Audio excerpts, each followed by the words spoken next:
हाय मु Jyoti welcome to my mini blog. आज सका ब्रश कर सारिबा परे मम्मी आनी धरई देला ए सुजना शाग को आमे दी भौणी मिसी बाछि देइथिलु।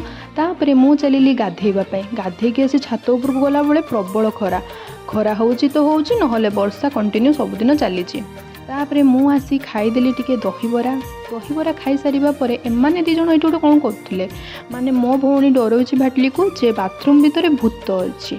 आज मो भौणी बनाऊँच मटन बनवा भितर मुझे चिड़ौली कि तोते तो मटन रोषे कर आसनी से कहला मत बहुत भल से आसे किंतु से भल रोषे ही करे। तापर मु खाई टिके मटन कषा तापर खाई सारिबा परे मो भौणी को भी टिके खुई देइथिली कारण जेते भौणी प्रेम ना से मो हाथ रे टिके मेहंदी लगे फ्रेश हो जाइली संध्यारे फ्रेश होगा पर मुझे छात उपर को गला बेलू ए महाराणी आसी हाजिर टोटाली। तापर मु वीडियो करने भूली जाइए रात डायरेक्ट वीडियो कली खाइबा बेले मटन भात खाऊली मत लगुला प्रबल निद ता भितर भी मो भौणी मारुला ये बसिकी लेक्चर जमीती कि माने आमे हूँ समस्त स्टूडेंट और सी आमर टीचर।